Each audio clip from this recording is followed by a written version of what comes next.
రెడ్డి సడన్గా ఆయన కాంగ్రెస్ పైన కోపం వచ్చి మోడీని మురిపించాలని చెప్పి కాంగ్రెస్ను టార్గెట్ చేస్తే మరి ఆయన పార్టీ అయినా ఏం చేసిందన్న ప్రశ్న రాకపోదు.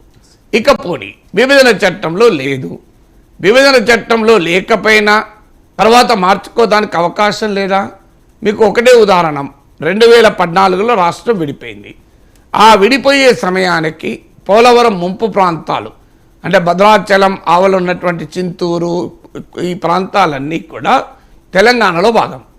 కానీ రాష్ట్ర విభజన జరిగిన తర్వాత 2014 ఎన్నికల్లో మోడీ ప్రధానమంత్రి అయ్యాక తొలి క్యాబినెట్లోనే ఫస్ట్ క్యాబినెట్ మీటింగ్ ఎజెండాలో కూడా ఫార్మల్గా లేకపోయినా ఎజెండాలో చేర్చి పోలవరం ముంపు మండలాలైన 7 మండలాల్ని ఆంధ్రప్రదేశ్కు తరలించారా లేదా?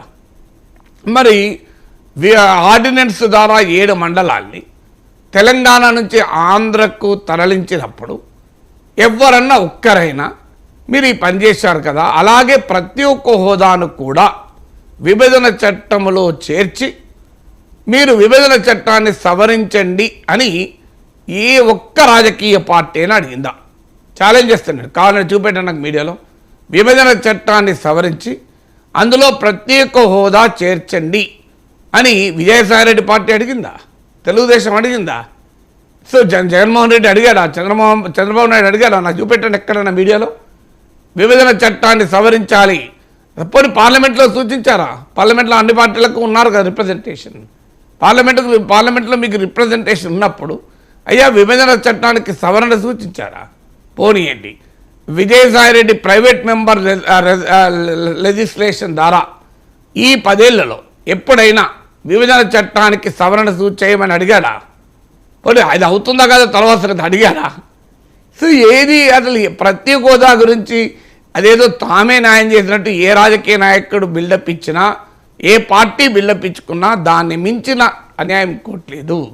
కేంద్రంలో ఉన్న ప్రభుత్వానికి భయపడి నరేంద్ర మోడీ పైన భయంతోనో భక్తితోనో ఆంధ్రప్రదేశ్లో ఉన్న ప్రధాన పార్టీలన్నీ ప్రత్యేక హోదాను వదిలేశాయి, ఆంధ్రప్రదేశ్కి అన్యాయం చేస్తాయి. ఇది నిజం, ఇది 100% నిజం. ఆంధ్రప్రదేశ్కు చెందిన పార్లమెంటు సభ్యుల్లో అత్యధికులు వ్యాపారస్తులు పారిశ్రామికవేత్తలు ఉండడం వల్ల కేంద్ర ప్రభుత్వంతో పోరాడలేకపోతున్నారన్న విమర్శలు రాలేదా? సో ఇది రియాలిటీ కాదా రాజకీయంగా? ఇప్పటికీ కూడా వైసీపీ నిన్న కాక మొన్న అవిశ్వాస తీర్మానం పైన బీజేపీకి అనుకూలంగా ఓటు వేయలేదా? మరి ఈ విభజన చట్టంలో చేర్చని, విభజన చట్టంలో ఉన్నా లేకపోయినా అమలు చేయని బీజేపీకి అనుకూలంగా అవిశ్వాస తీర్మానం పైన తెలుగుదేశం సభ్యులతో కలిసి వైసీపీ సభ్యులు ఓటేయలేదా? ఇది నిజం కదా? టీడీపీ వైసీపీ కలిపి ఒకే రకమైన ఓటింగ్ను ఇటీవల ప్రదర్శించలేదా? ఎందుకు జనాన్ని పిచ్చోళం చేస్తారని ఆంధ్రప్రదేశ్ ప్రజల్ని?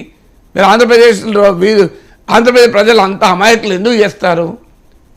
ఇది అందువల్ల విజయసాయిరెడ్డి ఆయన సడన్గా ఆయన కాంగ్రెస్ను విమర్శించడానికి ఆయనకు రాజకీయ కారణాలు ఉండొచ్చు.